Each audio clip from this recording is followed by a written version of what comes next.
Knowing that Grange was the fuel that propelled college and pro football into a popular pastime for sports fans, Kemper invited Grange to appear on a program he was producing back in 1982 for CBS titled In Their Own Words.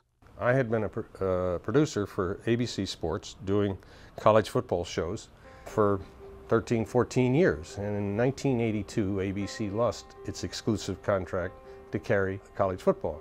And I was anxious to continue in sports production. So I went to CBS and said, I've got this idea. Since every university has an athlete, an icon, a historic figure, it seems to me it'd be interesting if we had a little feature each week that went back and looked at this individual and did a little story about them.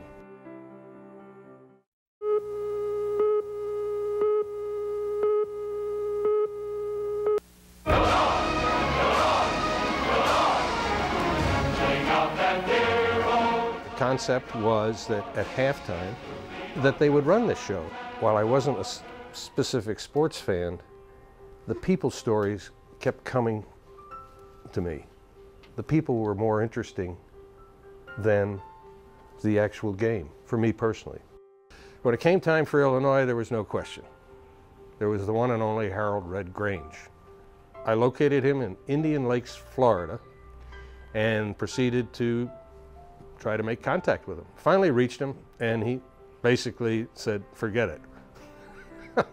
He'd had enough publicity. He was living a quiet, retired life in Florida. Well, I was persistent because I, amongst other things, recognized that this was an individual who, perhaps more than any other, had had an enormous influence, not only college football, professional football, and had led a historic life. And I'll never forget, John, I had never met this man before, and I really didn't know much about him. When the camera started rolling and I asked my first question, I thought he was going to come right through the camera. And in a sense, that spoke volumes about who he was, the intensity of this individual. The actual piece, the completed piece, was 90 seconds. That's what CBS gave me. I shot over 2 hours. And this is one of the original tapes. Nobody's seen much of this videotape. Absolutely right. And the first question I would ask the individuals, I always tried to make it something that was different than, a sports-related question. And in this instance, I basically asked him had he enjoyed his life as the first genuine superstar. Well, I've enjoyed life in America ever since I was, I guess, 1 day old. I never have accepted the fact that I'm a superstar. I don't really know what a superstar means. I've had a lot of advantages. Football has been awfully good to me. It has opened a lot of doors. It has done a lot. Everything I have today, I can look back and say I accomplished it because of football.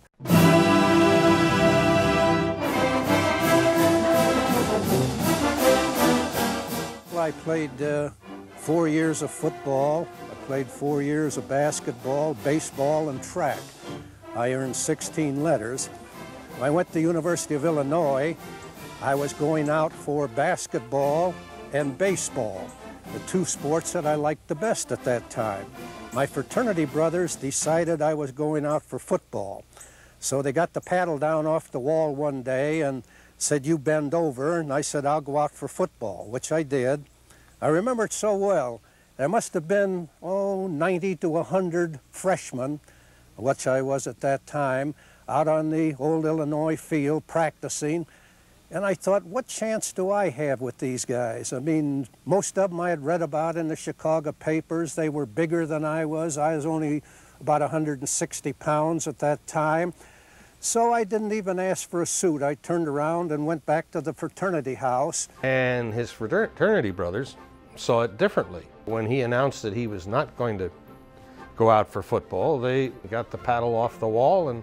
About 2 swats and I went back for football. He said that the one thing he had was speed.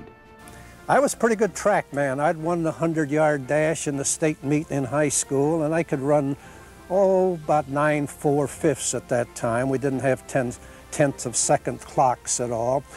And they lined us up, about 90 of us, and said, now when we put the ball down, you run 50 yards. Well, I could outrun any of them. He was able to run from point A to point B faster than anybody else, despite his size. And that's what caught the attention of the coaching staff. And that's how he suddenly found himself a member of the football team.